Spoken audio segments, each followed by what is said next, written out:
Alors, bonjour mes chers stagiaires, donc toujours dans le cadre de formation à distance. Voilà, aujourd'hui on est là pour vous donner, pour continuer notre formation à distance.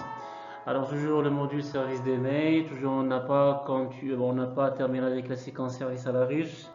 Aujourd'hui, exactement dans notre séance, on va parler du fromage au guéridon, service du fromage au guéridon. L'objectif de la séance, c'est savoir les fromages. Alors pour cela, donc on va essayer de vous donner un plan de travail. Alors on va commencer par l'introduction, par la suite l'historique, la définition du fromage. On passe pour traiter les étapes de fabrication du fromage. On va avoir une idée sur les familles de fromage et les caractéristiques de chaque famille de fromage. Et aussi le découpage et le service en salle. Ça, c'est le plan de travail de la séance d'aujourd'hui. Alors, on passe directement à la première, c'est l'introduction. L'introduction, donc, on va parler un petit peu donc, en général, du fromage. Donc, le fromage a été l'un des premiers moyens de conservation du lait. Sachant que à l'époque, il n'y avait pas de réfrigération, il n'y avait pas de congélation. Donc, le seul moyen pour conserver le lait pour que ne devenir pas périmé, donc on le transforme pardon, en fromage. Alors, la matière première rapidement périssable parce que le lait a une date limite de consommation très réduite. Grâce à ces micronutriments, donc le fromage contient plusieurs nutriments. Alors il prend soin de la solidité des os et des dents, parce qu'il contient du calcium.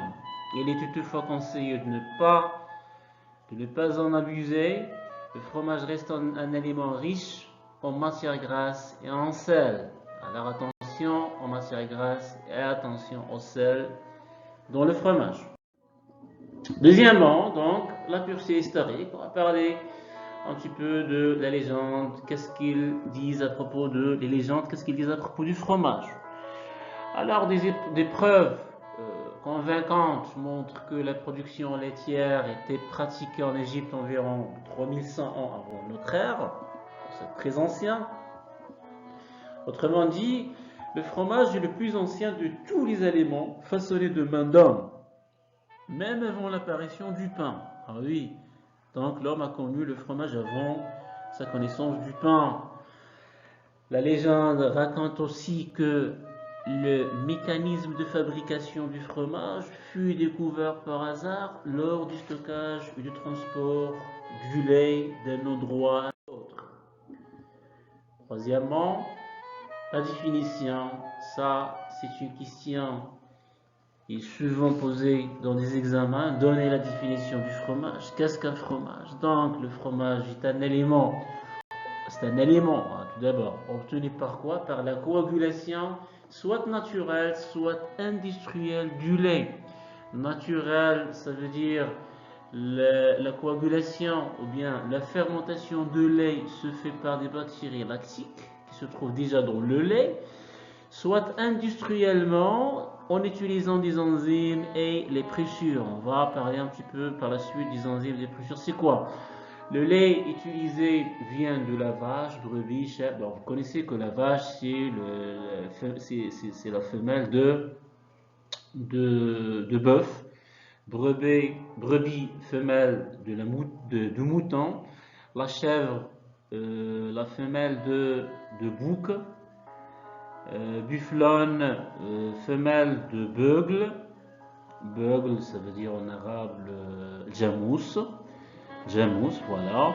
Ou d'autres mammifères, par exemple chamelle. Chamelle, c'est la femelle du chameau. Ânesse, femelle de l'âne. Alors, tous ces mammifères peuvent donner de lait. À partir de ce lait, on peut produire du fromage.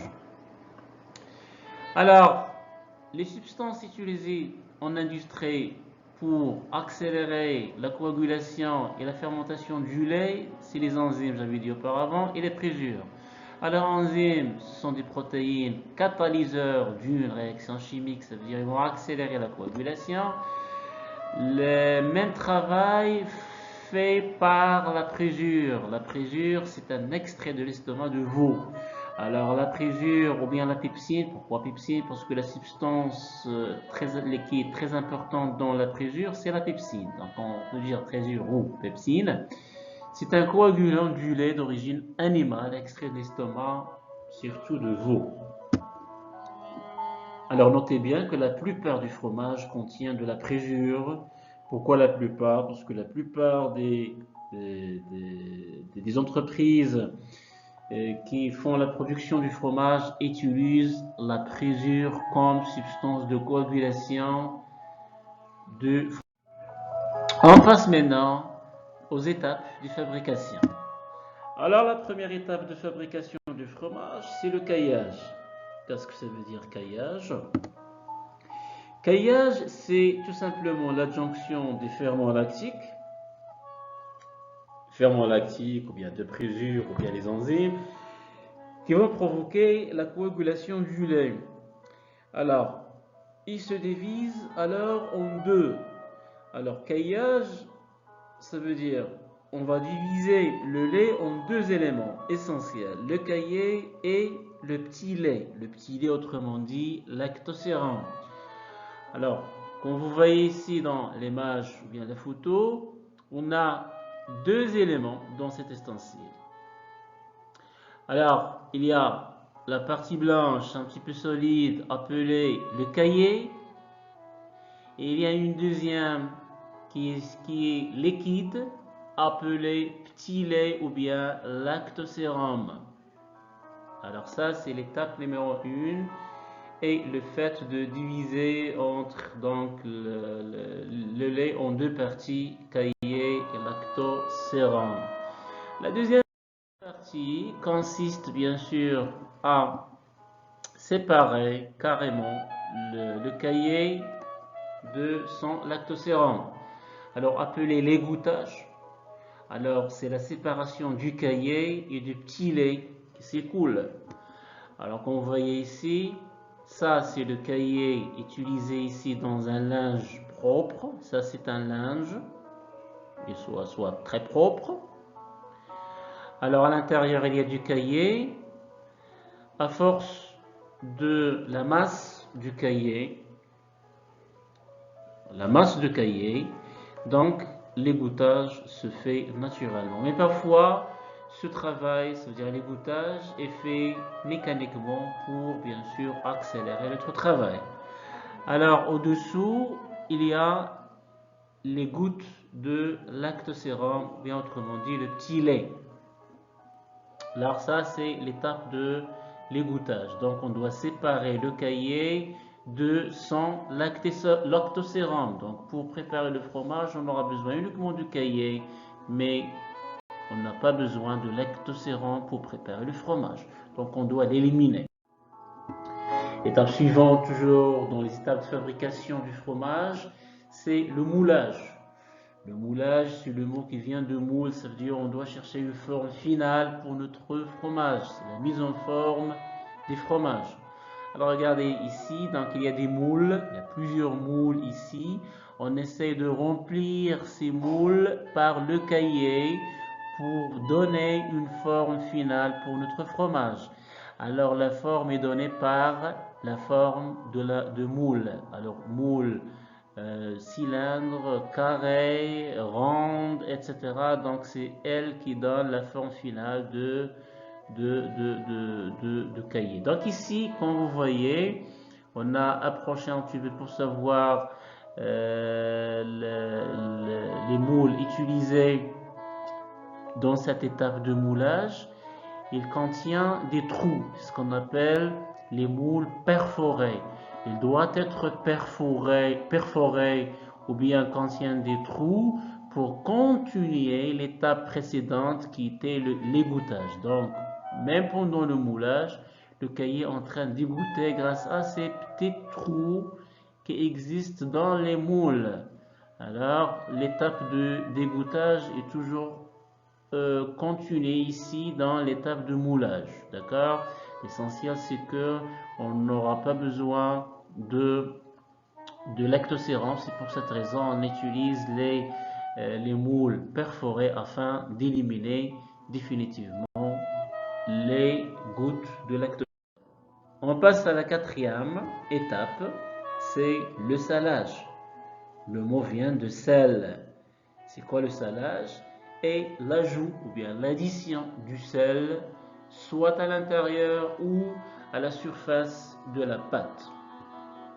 Alors, comme vous voyez ici dans cette image, on essaye à l'aide d'un tamis, on essaye d'ajouter du sel sur la pâte à fromage. Alors, les propriétés du sel, pourquoi le sel au fromage? C'est de lutter contre les microbes et les bactéries. Le salage se déroule dans les 24 heures qui suivent le démoulage.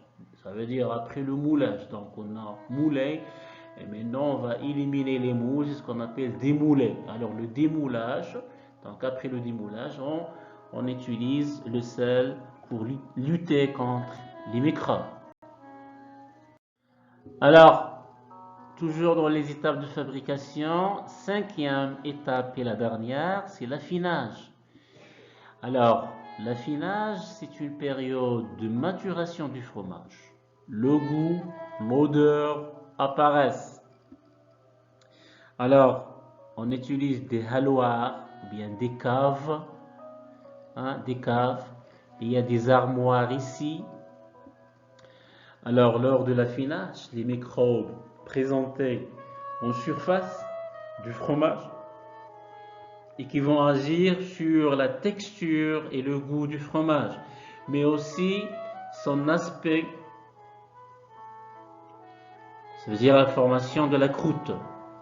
Un fromage est dit affiné lorsqu'il a atteint sa maturation optimale au terme de sa période d'affinage.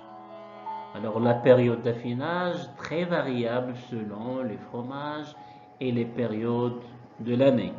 Cette période de l'année, ça veut dire à ce qu'on est en train de préparer notre fromage dans l'hiver, dans l'automne, au printemps, l'été, etc. Il peut aller jusqu'à 24 mois. Donc l'étape d'affinage, il peut aller jusqu'à 24 mois. Donc une longue durée pour certains fromages, surtout les fromages à pâte pressée, cuite. Alors ça, c'est pour les étapes de fabrication. On passe maintenant aux familles de fromage. On va essayer de savoir les familles de fromage. En général, il y en a 8 familles de fromage. La première, c'est les fromages à pâte fraîche. On passe rapidement. Deuxièmement, les fromages à pâte molle et croûte fleurée. Les pâtes molles, il y en a 3. Donc molle à croûte fleurée, molle à croûte lavée, molle et croûte naturelle. Ça veut dire fromage de chèvre. 5 fromages à pâte pressée, donc 8, et pressé cuite. Donc pressé, il y en a 2.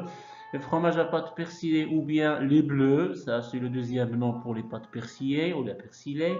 Les fromages fondus sont les 8 familles de fromages. Il existe 8 familles de fromages qu'on doit savoir dans notre domaine de la restauration.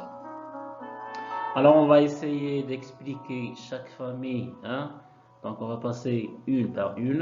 Premièrement ici, les caractéristiques de fromage à pâte fraîche. Première famille. Alors la pâte fraîche, donc j'essaie ici de vous donner un exemple de fromage marocain appelé djban de Chefchaouen. Donc c'est purement marocain. Donc les fromages à pâte fraîche, ce sont des fromages qui n'ont pas été affinés. Donc ce fromage, il n'arrive pas à la dernière étape qu'on a vue tout à l'heure, c'est l'affinage. Donc il ne va pas donc maturer, il ne va pas entrer dans la phase de maturation. Le lait sous l'action de la présure se transforme pour devenir des caillés, comme celui-là. Celui-ci est ensuite égoutté pour extraire le lactosérum et on s'arrête là. Donc c'est un fromage frais. Donc il est utilisé surtout dans les petits déjeuners par exemple. Alors on passe maintenant aux caractéristiques, toujours dans les caractéristiques et l'explication des étapes, des familles de fromage. Deuxième famille ici, c'est les fromages à pâte molle, à croûte fleurée. Alors je vais vous donner ici l'exemple de camembert, il est très connu. Donc fromage à pâte molle et croûte fleurée. La croûte c'est celle-là, donc c'est la partie supérieure, appelée la croûte. Alors la pâte elle est molle, molle ça veut dire en arabe d'accord. Alors les fromages à pâte molle ont une texture onctueuse, onctueuse ça veut dire يعني دسمة يعني دسمة ça veut dire كتقهم دغيا fondante, donc ça double fond, crémeuse donc comme une crème. Une fois démoulé, le lait caillé et ensuite salé puis séché. La surface extérieure est ensuite ensemencée d'un champignon. Donc ici donc on a ajouté un champignon pendant le moulage. La surface extérieure est ensuite ensemencée d'un champignon. Ce champignon appelé Penicillium candidum. Alors au fil de l'affinage, une croûte blanche se formait, nommée fleur. Alors pendant l'affinage, donc il y a l'apparition de cette croûte blanche appelée fleur. C'est pour cette raison on a appelé cette famille de fromage à pâte molle, mais la croûte elle est fleurée. Fleuri, ça veut dire il a de la fleur. La fleur, donc j'avais dit tout à l'heure, la fleur c'est l'ensemble des Penicillium candidum qui provoque ici donc une fleur à la surface du fromage. Troisième famille, c'est la famille de pâte molle à croûte lavée. Toujours dans les pâtes molles à croûte lavée. C'est la troisième. Alors, je vous donne ici donc la pâte molle et croûte lavée, l'exemple de maroilles. Maroilles est très connu comme fromage. La fabrication est la même que celle des croûtes fleurées jusqu'à l'affinage. Donc la différence va se provoquer au niveau de l'affinage. L'affinage, j'avais dit auparavant, c'est la dernière étape de fabrication du fromage.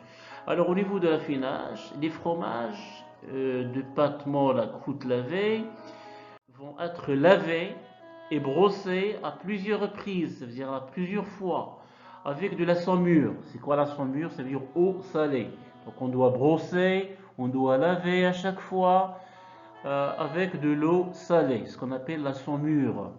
Ces fromages sont réputés très célèbres pour leur odeur forte.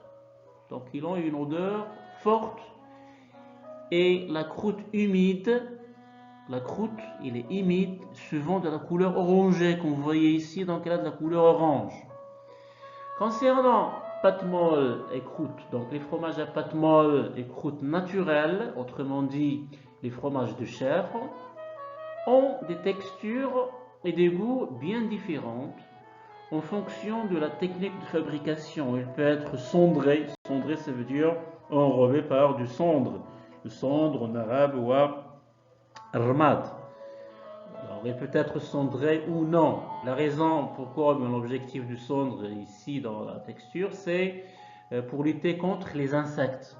D'accord? Alors voilà, on passe maintenant à la cinquième. Alors c'est l'exemple du balancette. Alors on passe à la cinquième. Donc la cinquième, c'est la pâte pressée non cuite. Et la pâte pressée, sixièmement, pâte pressée cuite. Donc la pâte pressée non cuite, c'est le goût du fromage, c'est la croûte, pardon.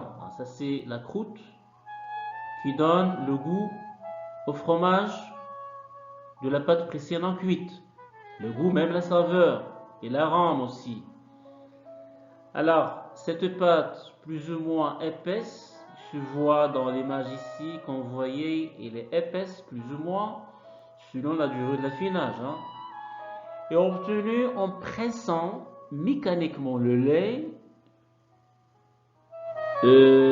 pour en extraire le lactosérum. Donc on va presser notre cahier, pardon, c'est pas le lait mais le cahier. On va presser le cahier pour extraire le lactosérum, pour l'éliminer.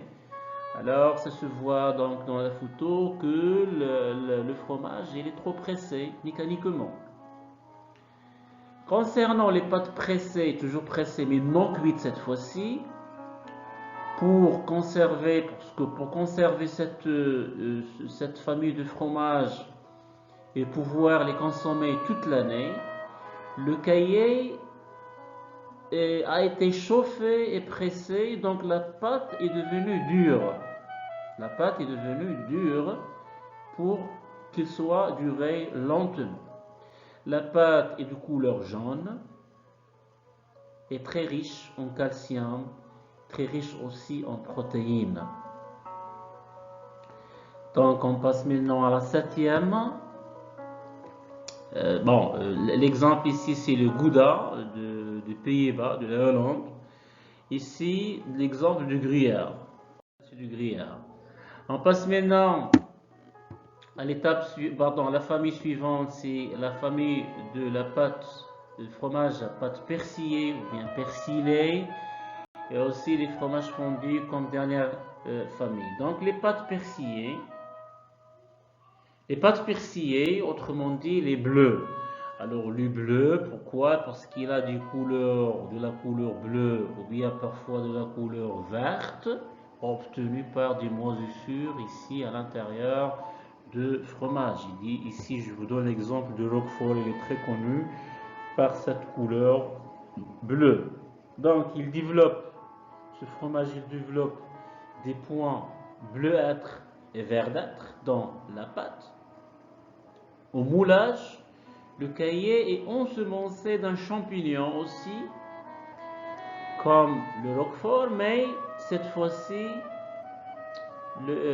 comme le camembert, mais cette fois-ci le Roquefort, il doit être ensemencé par un champignon appelé Penicillium glaucum. Ce n'est pas comme celui de camembert appelé Penicillium candida, mais cette fois-ci, donc on va ajouter un autre champignon appelé Penicillium glaucum qui va donner cette couleur. Et afin de laisser ces moisissures dans toute la profondeur ici de la pâte, donc on utilise des aiguilles qu'on va les percer profondément pour laisser l'air couler à l'intérieur, à leur permettre de développer les moisissures. Alors avec une longue aiguille, on peut piquer pour faciliter la circulation de l'air à l'intérieur et pour stimuler le développement des moisissures à l'intérieur. Alors voilà.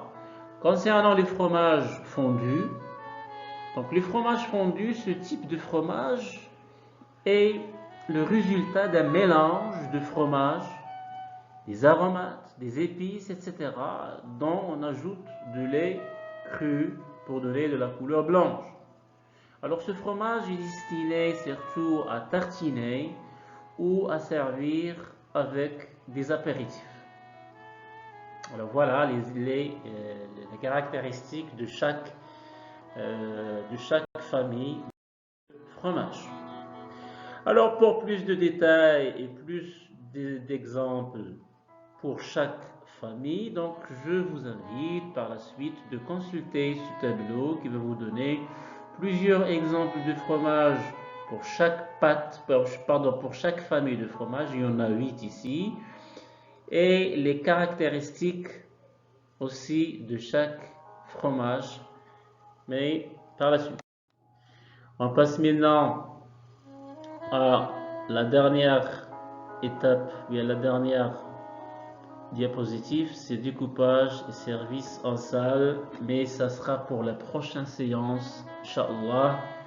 Alors, soyez toujours au rendez-vous et surtout ne pas sortir à l'extérieur, s'il vous plaît, restez chez vous pour mettre face et pour lutter contre celui-là. Et merci à tous et à la prochaine, Inch'Allah.